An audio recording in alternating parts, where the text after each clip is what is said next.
Okay, just tell me what you had for breakfast this morning. Okay, well, I didn't have much for breakfast this morning because I was rushing out to work. So I think it might have been something very unnutritious, like a bar or something that I got in school. Okay, could you speak a bit louder? Okay, well then. Move it a bit closer. Okay, well, basically, I had very little for breakfast this morning because I was rushing out and I had so much really to do. Okay, could you look straight into the camera? Okay, I'm looking straight into the camera now, although I have to look down a little bit to do that. Yeah, that's fine. Yeah, okay.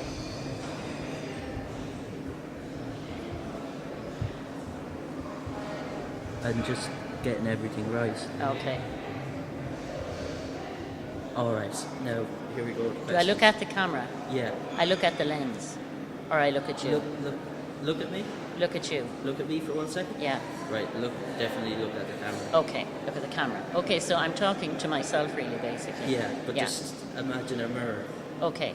Okay. Okay. So, what made you change from simply accepting the poverty in the world to doing something about it?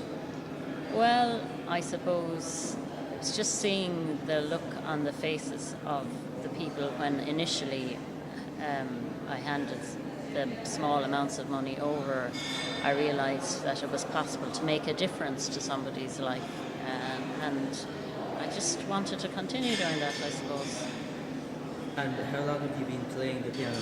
Well, I started playing the piano when I was 6, and as I'm 49 now, you can do the maths. So it's a long time. And do you think that your music can heal people and society? Well, I don't know about society, but music can be healing. When I sit down to play myself, if I'm stressed, I usually end up feeling a lot calmer after a while. So I do think music has the power to heal. If that's the intention of the player, I think even more so. Especially music that can calm, relax when you're stressed.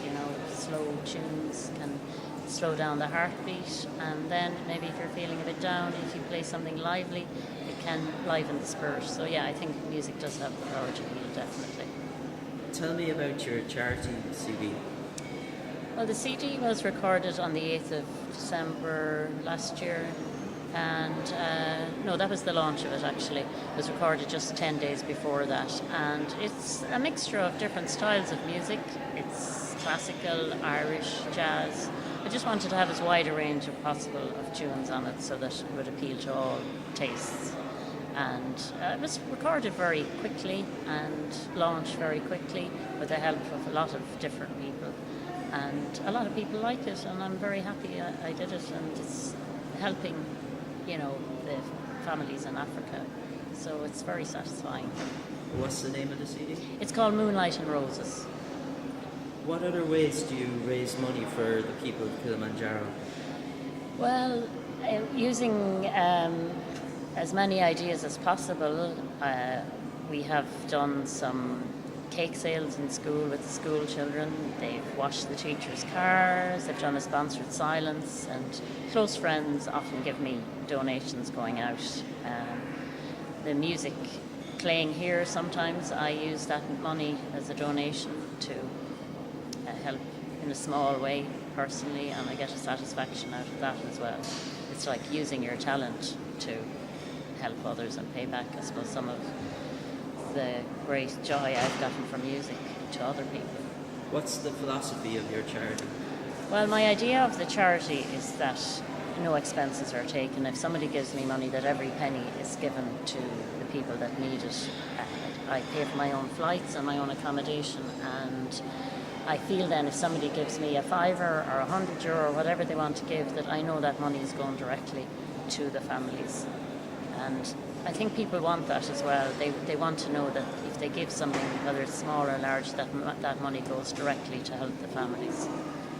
And it's, if anybody wants to come and see what's being done out there, they're very welcome to come out, provided they pay for their own flights and accommodation. And it's just really good to see how a little amount of money can go a long way.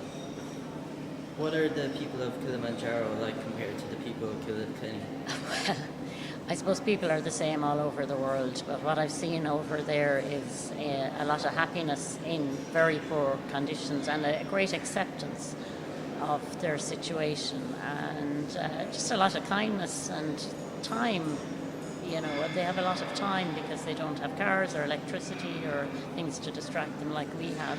So I suppose, despite the poverty, I think the people there have a great warmth and just a great quality about them.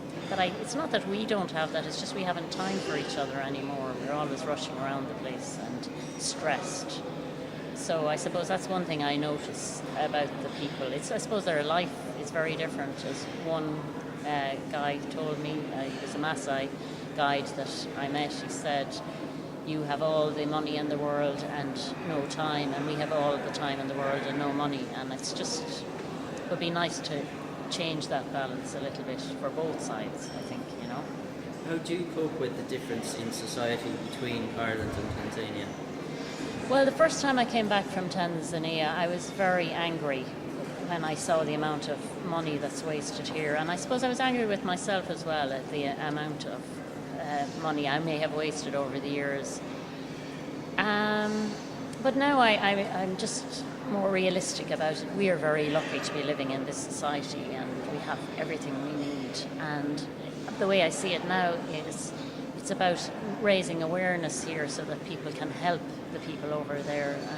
So I think I'm coping a lot better now than I did in the beginning, because I'm not as angry. I just am now grateful for my life here, and also grateful for the opportunity to bring some help over, and also letting the school children see, you know, a different type of life, and they want to help. They're very enthusiastic and great kids.